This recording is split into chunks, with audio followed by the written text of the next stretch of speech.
The old Harding house stood alone. It was at the edge of Norton, Missouri. The house was once grand. Now it was decaying. The paint peeled like scabs. The windows were vacant eyes. The yard was overgrown and wild. An air of melancholy hung heavy. It was a shroud woven from silence and secrets. The front porch sagged. Its roofline dipped low. It was as if the house itself was weary of its own memories. The front door stood slightly ajar, a dark, gaping maw. It was an invitation to the mysteries within. Few dared to accept. The air around the house was always still. No birds sang on its rusted eaves. No squirrels dared to scamper across its rotting roof. The Harding house was a place of whispers. It was a place where the past refused to die, and it held the secrets of the Harding family close. The Hardings were a prominent family. They had lived in Norton for generations. Their roots ran deep, like the gnarled oaks that lined the property. They were respected, or perhaps more accurately, feared. There was a coldness to their demeanor, a distance that kept the townsfolk at bay. The family patriarch, Jebediah Harding, was a stern man. He was known for his ruthlessness in business. His wife, Eleanor, was an enigma. She was rarely seen in town. Whispers followed them like shadows. They said that Jebediah was a cruel husband. They said that Eleanor was a woman haunted.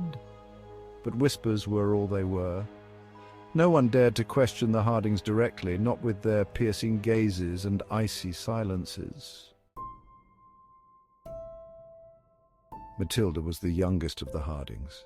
She was a bright and cheerful girl. Her laughter was a rare ray of light. It pierced the somber atmosphere of the Harding household. Then one day, Matilda vanished. It was as if she had simply ceased to be. There was no trace, no explanation. The townsfolk searched. They searched high and low, but Matilda was gone. Jebediah, usually stoic, was consumed by grief.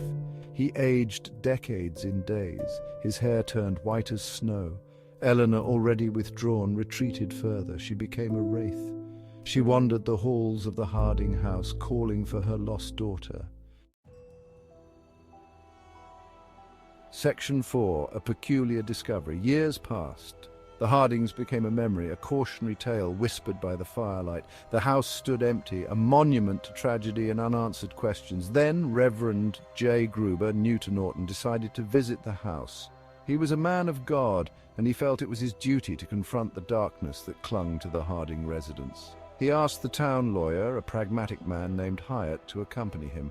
They approached the house with trepidation. As they stepped inside, a cold gust of wind slammed the door shut behind them. They were trapped. The house seemed to sigh around them. It was almost a welcome, but the feeling was unsettling. Section 5. The Vine's Embrace. The interior of the house was shrouded in dust and cobwebs. Furniture lay draped in white sheets. It resembled ghosts. An unnatural silence hung in the air. Yet there was something else too, a faint, sweet scent.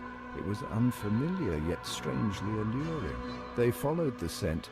It led them to a small room at the back of the house. It was Matilda's room. The wallpaper, once bright and cheerful, was now faded and peeling, and there in the corner was the source of the sweet scent. It was a vine.